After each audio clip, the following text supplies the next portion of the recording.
말라기서에 있는 말씀은 전체적으로 이스라엘 백성이 회개도 했고 은혜도 받았고 성령 체험도 했는데 그게 시간이 지나면서 말라버리는, 생수가 말라서 그런 것처럼 사람들의 마음이 굉장히 뭐라고 얘기할까요? 하나님에 대한 어떤 그런 마음들이, 사실은 이분들은 굉장한 희생을 하고 돌아온 사람들이지만은 돌아와서 이제 지도자들이 있을 때에는 그 에스라와 느헤미야 이런 지도자들이 있을 때는 그를 따라서 많은 은혜도 받았고 했는데, 제일 먼저 누가 타락했느냐? 레위 사람들, 제사장들이 타락해가지고 하나님 앞에 제사를 제대로 드리지 않다 보니까 이 어떤 문제가 있는가? 제사를 하나님이 레위인들을 불러서 그 레위인들을 세워놓고 제사를 드리게 한 이유는 하나님과의 관계가 이제 소통되면서 하나님이 이 백성들을 돌봐주시고 이렇게 품어주시는 그런 은혜 가운데 있어야 되는데 죄사함의 은혜가 없는 거예요. 그러니까 하나님과 관계가 막힌 거죠. 관계가 막혀지니까 나오는 현상들이에요. 그러면은 하나님과의 관계가 막히니까 하나님한테 굉장히 냉소적이에요. 하나님이 너희를 사랑했어. 언제요? 우리 언제 사랑했어요? 왜? 하나님의 은혜가 단절돼버리고 나니까 하나님에 대한 어떤 것도 마음에서 일어나는 게 없는 거예요. 하나님에 대해서 뭐 사랑하는 마음이라든가 하나님 때문에 소망을 가지고 하나님 때문에 뭐 이렇게 행복하고 기쁘고 이런 것들이 다 사라지고 죄가 그 사람들을 주장하다 보면은 마음이 늘 불편해요. 제가 이렇게 그 회개하면서 이렇게 오다 보니까 제일 불편할 때가 언젠가, 제 생각에는 교만이 있을 때 제일 불편해요.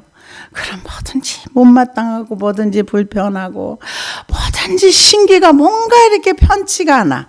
그리고 뭔가 걱정이나 염려들이 이렇게 있으면은, 지금은 뭐 거의 뭐 그런 건 없는데 있으면은 거기에 완전히 매몰돼 가지고 그 이상은 보이는 것도 없고 들리는 것도 거기에 완전히 잡혀가지고.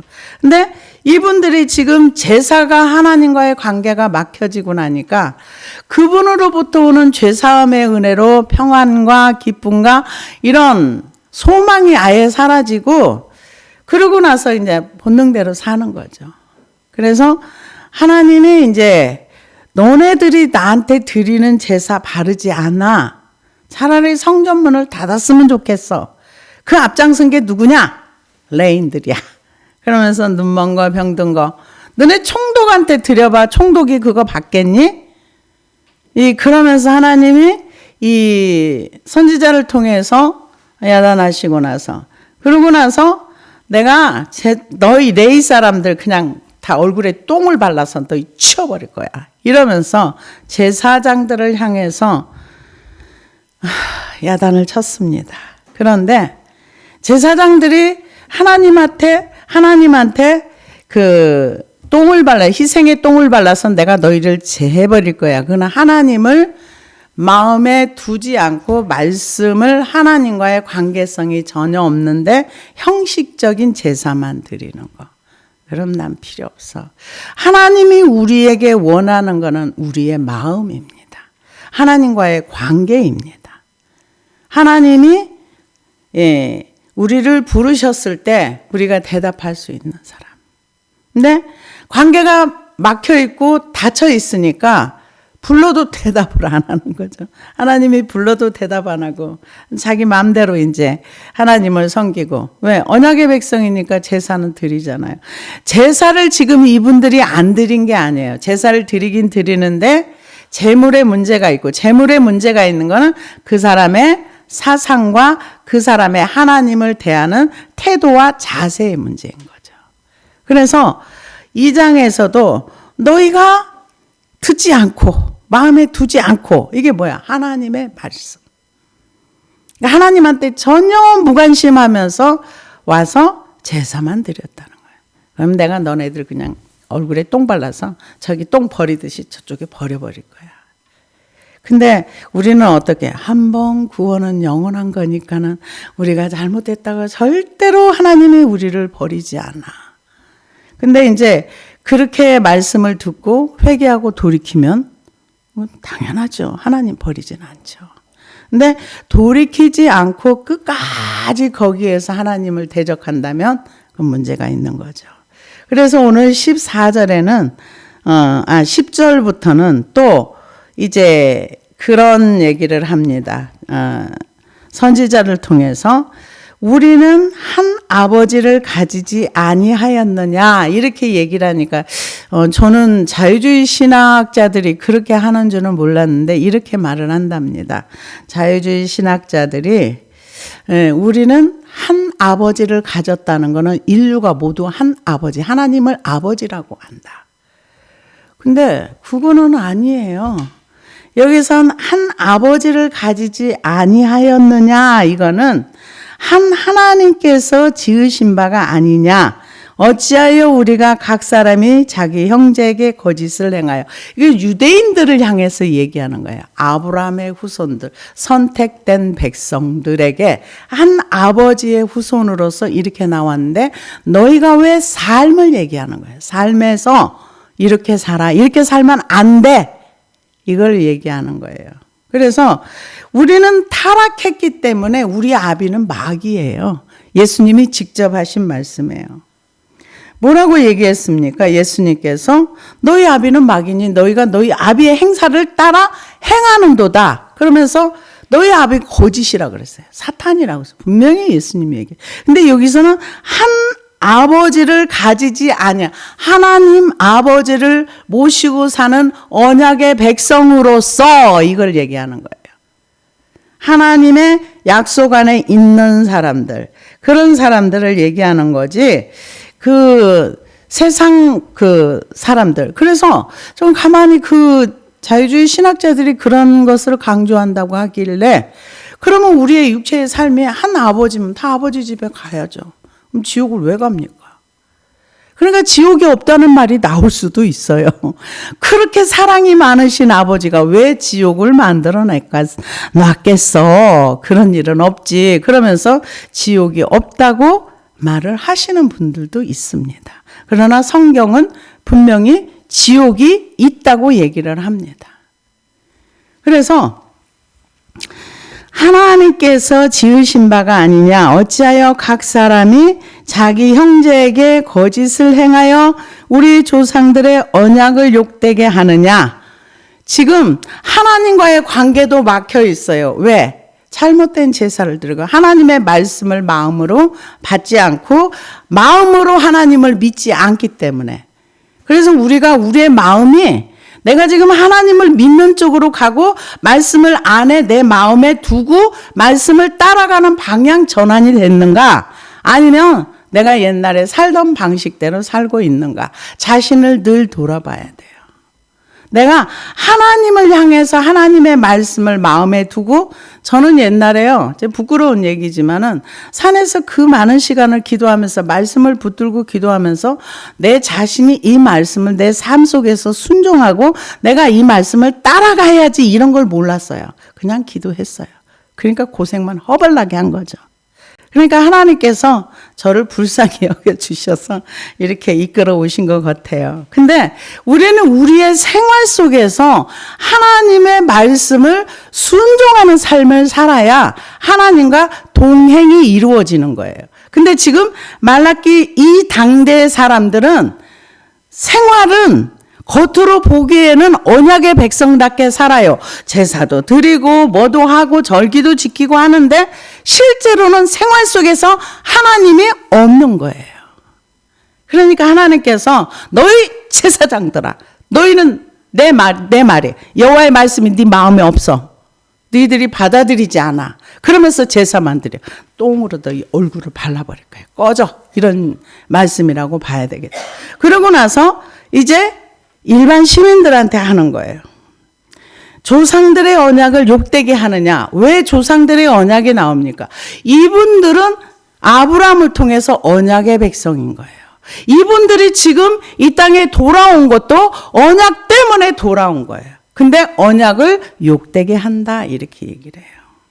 그러면서 거짓을 행하여, 그리고 유다는 거짓을 행하였고, 두 번째 나옵니다.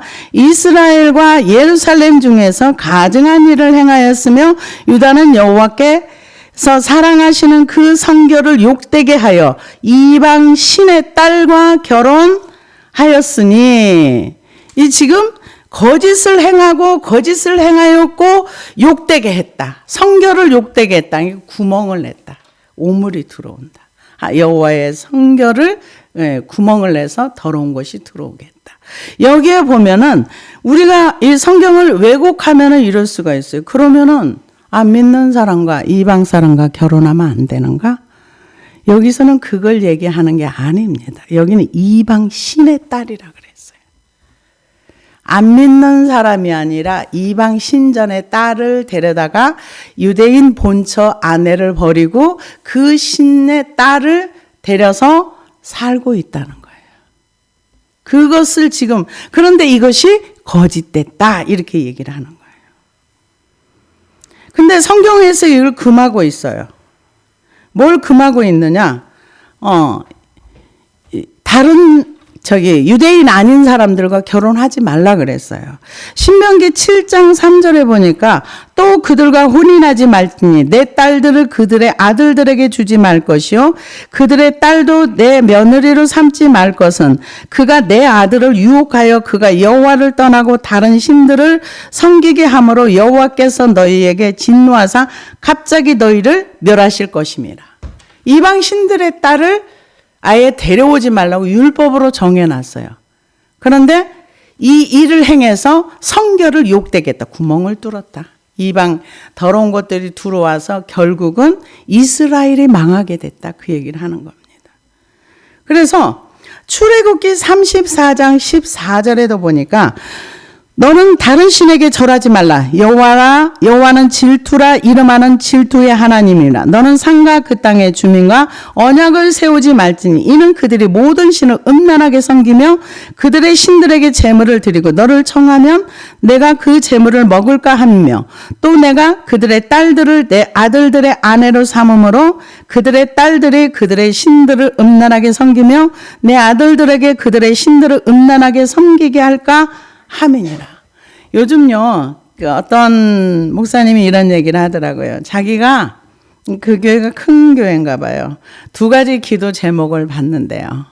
하나는 뭐냐면은 안 믿는 남자한테 결혼한 사람들은 목사님한테 와서 우리 남편 기도 좀 해주세요. 예수 믿게 기도 좀 해주세요.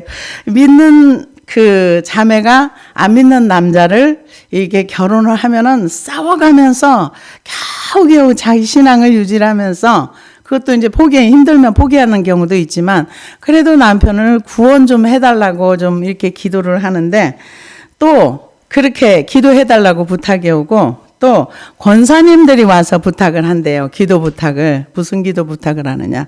우리 아들이요 정말 믿음이 좋고 예수를 잘 믿었는데 안 믿는 여자를 만나서 결혼하고 나서 교회를 아예 딱 단절하고 완전히 세상 사람이 됐는데 우리 아들 구원받게 기도 좀 해주세요. 그렇게 얘기한다는 얘기를 들어봤습니다. 그러니까 이 구원을 시키는 거는 사람의 힘으로 할 수 없다는 거예요. 누가 누구를 구원시키고 누가 누구를 이렇게 하는 게 아니라 하나님의 은혜가 있어야 이렇게 구원이 되는 건데 기도해서 금방 되면 얼마나 좋아요. 그러나 한 영혼이 구원받는 게 그렇게 생각하는 것처럼 말처럼 쉽지는 않습니다.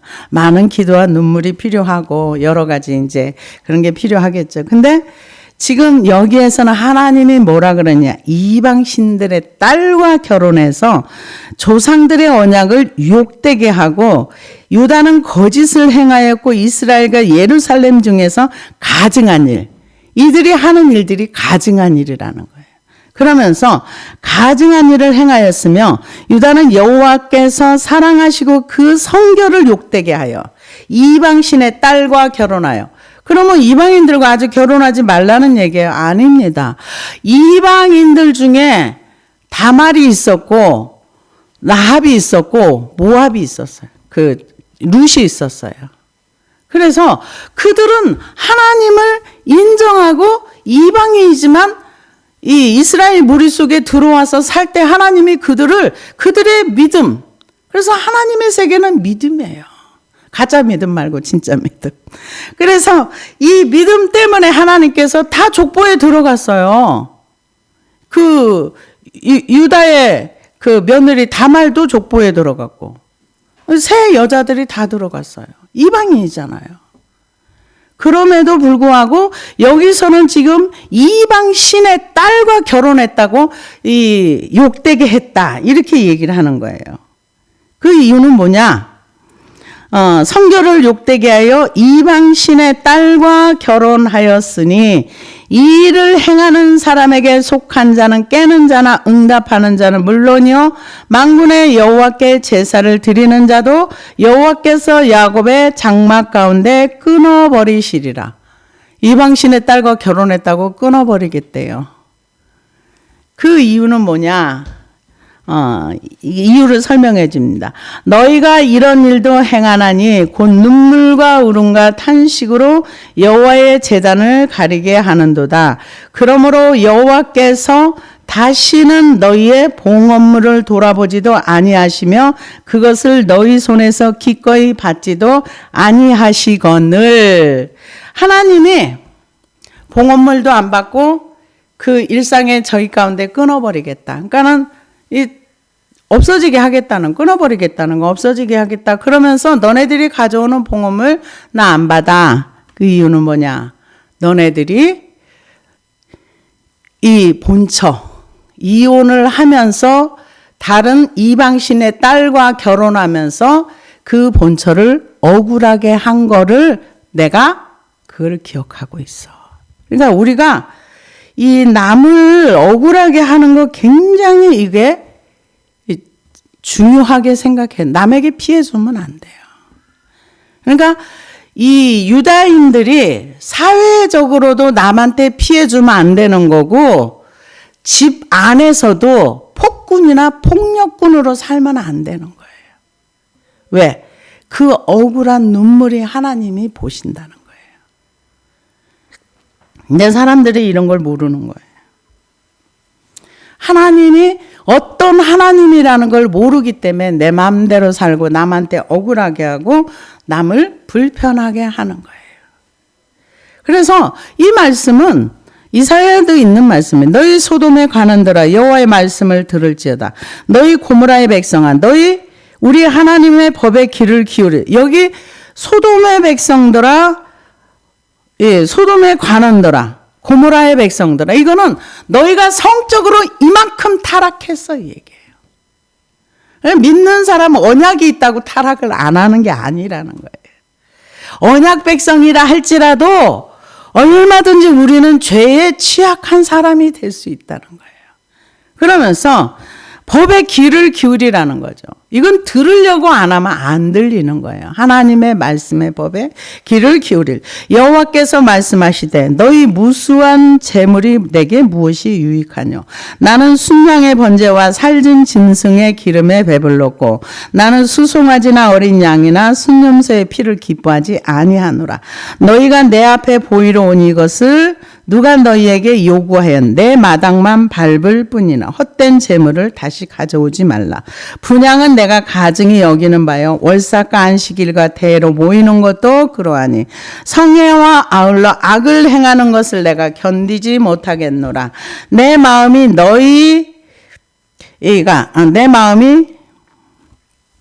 너희의 월삭과 정한 절기를 싫어하나니 그것이 내게 무거운 짐이라. 내가 지기에 곤비하였느니라. 너희가 손을 펼 때 내가 내 눈을 너희에게 가리고 너희가 많이 기도할지라도 내가 듣지 아니하리니 이는 너희의 손에 피가 가득함이라. 그러니까 이 다른 사람한테 피해를 잔뜩 주고서 그리고 음란하게 살면서 제사를 드리고 하나님과 무관하게 살면서 많은 재물을 가져오고 많은 번제를 드리고 하나님 나 이런 거 안 받아. 난 이거 지기의 짐이 너무 피곤해. 하나님을 만나러 오는데 하나님이 너네들이 많이 기도해도 내가 안 들어. 왜? 너네들 손에 피가, 죄 문제가 해결이 안 됐다는 거예요.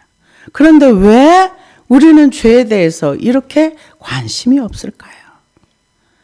죄에 대해서 알아야 십자가의 은혜가 얼마나 크다는 것을 알 수 있습니다. 지금 이분들은 제사를 드리면서 하나님이 당연히 받겠지 생각을 하는 거예요. 당연히. 그래서 가까이 너희 손에서 기꺼이 받지 아니하시거늘 하나님이 안 받는다 그랬어요. 여호와의 사자를 통해서. 그러니까 그 백성들이 뭐라 그러냐면은 너희는 이르기를 어찌 됩니까? 왜요? 이러는 거죠. 왜요? 왜 안 받아요? 우리가 열심히 가져왔는데 왜 우리 제사를 안 받아요? 우리가 열심히 드리는데 왜 안 받아요? 이런 거죠. 근데 이때 당시에 이분들은 하나님이 어떤 분이라는 거 알고 싶지 않았고 그냥 제사 드리고 자기 삶 살고 우리는 하나님 믿고 있어. 하나님이 무엇을 싫어하고 무엇을 좋아하고 이런데 아예 관심이 없었던 거죠. 이사야 61장 8절에 보니까 물은 나 여호와는 정의를 사랑하며 불의의 강탈을 미워하며 성실히 그들에게 갚아주고 그들과 영원한 언약을 맺을 것이라. 하나님이 좋아하는 거는 정의를 사랑하며 불의의 강탈을 미워하며 성실히 사는 사람에게 하나님이 갚아준다는 거예요. 그런 하나님을 사람들이 모르는 거예요. 그래서 너네 거 안 받을 거야. 그러니까 왜요? 왜 안 받아요? 왜 그러는데요? 그러는 거죠. 아, 뭐가 문제가 있나? 이게 아니라 왜 그러는데요? 우리 열심히 해서 제사 드리고 열심히 해서 이 소나 양 갖다 열심히 바쳤는데 왜 안 받아요? 이런 거죠. 왜 안 받아요? 어찌 됨이니까 하는도다. 이는 너와 내가 어려서 맞이한 아내 사이에 여호와께서 증인이 되시기 때문이라. 그는 내 짝이요 너와 서약한 아내로 돼. 내가 그에게 거짓을 행하였도다. 거짓을 왜? 아내를 버리고 이방신의 딸을 맞이하라. 근데 이게 한두 사람이 그랬으면은 하나님이 이 선지자를 통해서 이렇게 얘기하지 않았을 거예요. 많은 사람들이 만연해 있었다는 거예요. 많은 사람들이 많이 그 어려서 취한 아내를 버리고 이방신들의 딸들은 그러니까 혼합주의가 막 섞여버린 거예요. 그러면 말씀의 순수성이 사라지는 거죠. 그러다 보니까 율법을 행하는 자도 없고 오히려 율법을 행하는 사람이 이상한 사람이 되는 거죠. 그래서 우리는 그 마태복음 예수님이 직접 하신 말씀인데요. 5장 23절에 24절을 보니까 그러므로 예물을 제단에 드리다가 거기서 내 형제에게 원망 들을 만한 일이 있는 것이 생각나거든. 예물을 제단 앞에 두고 먼저 가서 형제와 화목하고 그 후에 와서 예물을 드리라. 근데 실제로 제 주변에도 이런 분들이 계시더라고요. 이 본처 버리고 젊은 사람이 이렇게. 근데 이런 분들이 안 믿는 사람이 그러는가? 그렇지 않더라고요. 주변에서 참 많이 봤습니다. 그래서 나중에 이제 시간을 내서 한번 만나서 우리가 그분 앞에 하나님 앞에 버림받은 그분한테 가가지고 이렇게 해서 하나님과의 이렇게 이거를 우리가 같이 해줍시다. 그렇게 얘기는 했는데 아직 가서 만나보지는 못했습니다. 꽤 있어요. 남편에게 버림받아가지고 일생을 헌신하고 희생했는데 완전히 버림받아서 몸은 병들어가지고 1대1의 하나님과의 관계성도 없고 직부자라는 그거 믿고 이제 늙어가지고 버림받아서 그 눈물 그 슬픔을 옆에서 보면 정말 마음이 너무 아픈 그런 경험은 하나님 그 눈물을 보시는 거예요. 그 억울함의 눈물을. 근데 버리고 가서 젊은 사람과 사는 사람은 그걸 모르더라고요. 그걸 정말 모르고 자기는 나 할 일 다 한 것처럼 이렇게 하시는 분들을 주변에서도 봅니다. 근데 성경은 남을 억울하게 하면 안 된다는 거예요. 그래서 탄식으로 울음과 탄식으로 여호와의 제단을 가리게 하는도다. 이런 눈물과 탄식이 하나님 앞에 나오면 하나님 이게 괴로워요. 괴로워요. 그래서 하나님은 심판을 하실 때도 확인하고 심판을 하세요. 소돔과 고모라 성에 그 죄가 하늘에 사무쳤다 그랬어요. 그래서 하나님이 천사를 보내서 확인하잖아요. 그래서 그렇다 그러니까 이분들이 이 말라기 시대에 있는 이분들이 우리가 뭘 잘못했나? 그럼 우리가 돌이켜서 하나님께로 돌아가야지. 이게 아니라 왜요? 왜 그러는데요? 하나님을 향해서 그런 냉소적인 거. 우리가 제사 드렸잖아요. 하라는 거 다 했잖아요. 그런데 왜요? 그러니 하나님께서 또 얘기를 합니다. 그런 결혼의 목적이 꼭 그 어떤 무엇을 위해서 하는 것이 아니라 한 가정에 한 인격체를 태어나게 해서 그 아이가 건강한 가정에서 자랄 수 있도록. 요즘 이혼 굉장히 많이 합니다. 근데 성경에서 말하는 그런 이혼이 아니라 자기의 즐거움을 위해서 하시는 분들이 되게 많아요. 근데 성경에서는 이혼에 대한 얘기를 확실하게 정리를 해놨어요. 고린도전서 7장 10절에서 15절을 보니까 결혼한 자들에게 내가 명하노니 명하는 자는 내가 아니요 주시라. 여자는 남편에게서 갈리지 말고 만일 갈라섰으면 그대로 지내든지 혹 그 남편과 화합하든지 하라. 남편도 아내를 버리지 말라. 그 나머지 사람들에게 내가 말하노니 이는 주의 명령이 아니라 만일 어떤 형제에게 믿지 아니하는 아내가 있어 남편과 함께 살기를 좋아하거든 그를 버리지 말며 어떤 여자에게 믿지 아니하는 남편이 있어 아내와 함께 살기를 좋아하거든 그 남편을 버리지 말라.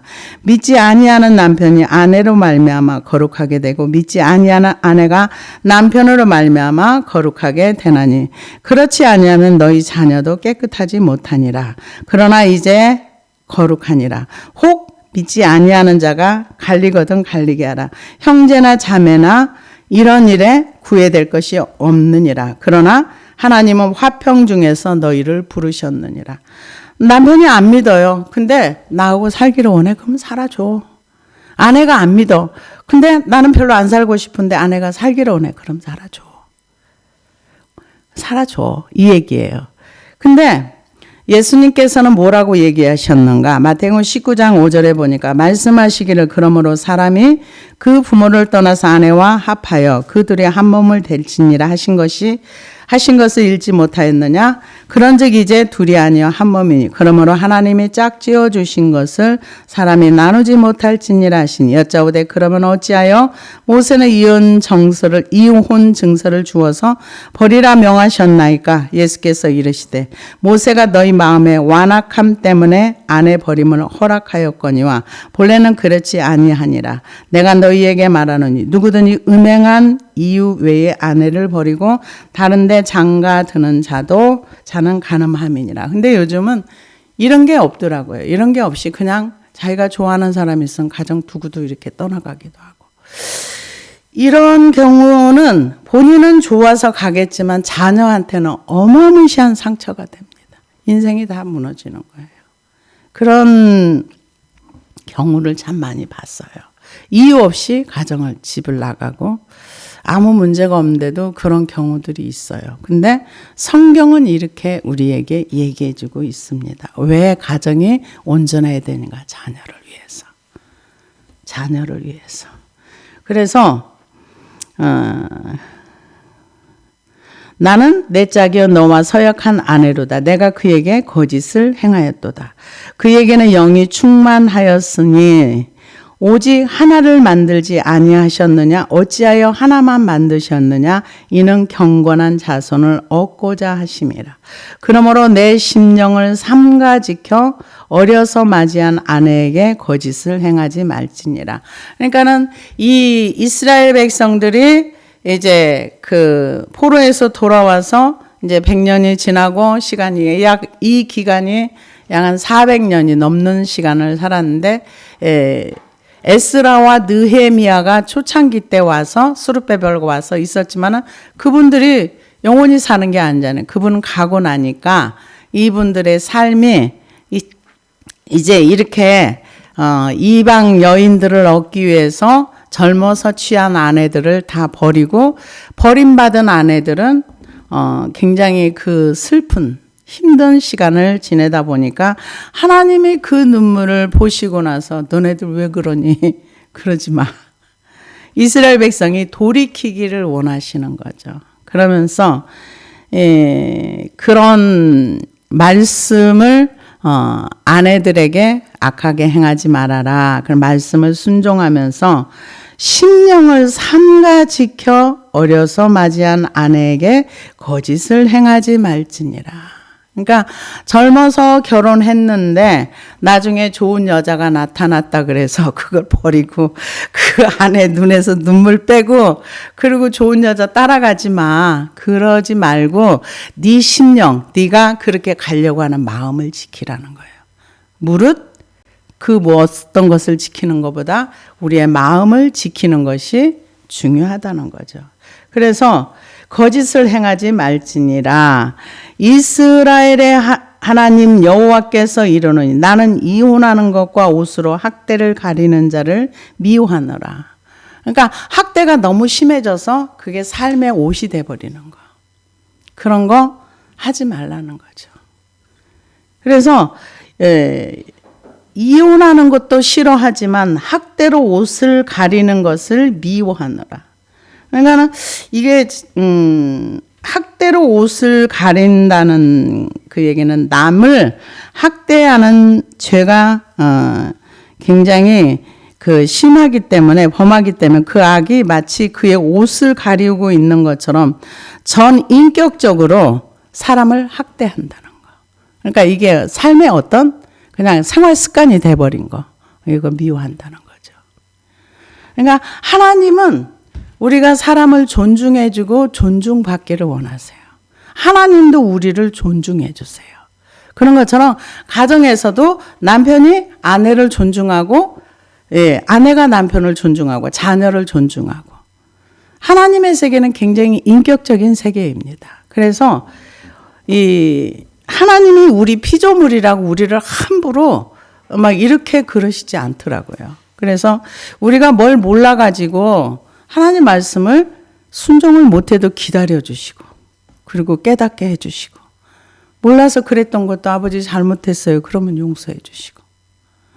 근데 이 학대가 일상인 사람들은 어디를 가든지 그게 난폭한 행동들이 그냥 나오는 거죠. 그냥 이게 체질화 돼버린 어떤 그런 것이라고 봐야 되겠습니다. 그래서 하나님이 미워하는 거는 거짓된 것을 미워한다 그러면 하나님 미워하는 건 여러 군데 나와 있어요. 난 이런 거 싫어해. 난 이런 거 미워해. 난 이런 거 정말 싫어. 하나님이 하나님의 마음을 말씀을 통해서 많이 기록을 해놨어요. 근데 우리는 하나님에 대해서 관심이 없기 때문에 하나님이 뭐를 좋아하는지 뭐를 싫어하는지 아예 잘 몰라요. 왜? 우리가 어떤 내 주변에 사람이 있어도 그 사람에 대해서 관심을 가져야 이 사람이 이런 걸 싫어해. 그러면 행동을 조심하는 거죠. 왜? 그 사람은 존중하면 조심하거든요. 근데 이 사람이 싫어하든지 좋아하든지 몰라. 나는 내 마음대로 할 거야. 그러면은 이 사람 무시하는 거가 되는 거죠. 그래서 저는 이번에 나라에 이런 기도를 많이 하면서 보다 보니까 죄 중에서 여러 가지 죄가 많지만은 이기심의 죄가 굉장히 무서운 것 같아요. 왜냐? 그 이기심이라는 거는 나만 알고 나의 유익을 위해서 내 나라를 팔아도 넘겨도 전혀. 그러니까 나만 좋으면 되고 나만 편하면 되고 나만 돈 많이 가지면 되고 매국을 해도 괜찮고 뭐를 해도 괜찮아. 그게 굉장히 이기심의 죄를 다시 한번 그러니까 내 거 회개할 때는 잘 몰랐는데 이제 나라 전체를 보면서 이것도 이기심이구나. 이런 게 정말 무섭다는 생각을 했어요. 그래서 제가 나라 기도를 하면서 하나님 이 이기심의 죄가 이렇게 무섭고 크다는 것을 다시 한번 깨달았습니다. 그래서 그러면서 이제 제가 기도를 하면서 이제 나라 기도를 하다 보니까 저쪽의 사람들이 대구 그쪽에 와서 자기네 사원 지켰다고 못 지게 하니까 계속 데모하고 남의 나라에 왔으면 그 나라의 법을 따르는 게 정상이에요. 근데 자기 법으로 살겠다고. 그래서 이것도 정말 표현할 수 없는 이기심이구나. 이기심의 죄가 나라를 망치고 개인을 망치고 가정을 망치고. 그래서 가만히 보다 보니까 죄가 가는 곳은 어디든지 망가져요. 가정에 탐욕과 욕심이 들어가면은 자기 아내보다 더 좋은 여자가 보이는 거예요. 그러면은 가정이 깨지는 거예요.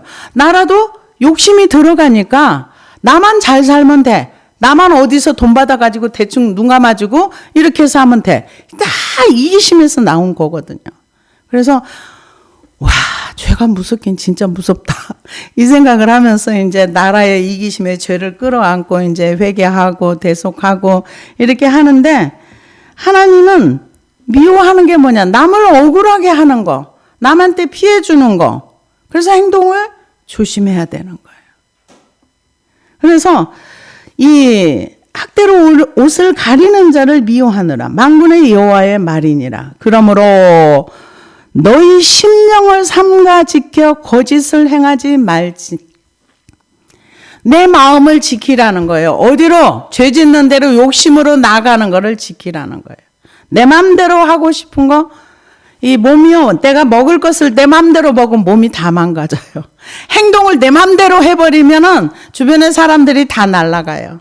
내가 하고 싶은 대로 하면은 주변에 옆에 붙어 있을 사람이 없어요. 막 무례하게 행하는데 누가 그 옆에 사람이 있습니까? 없죠. 다 도망가죠.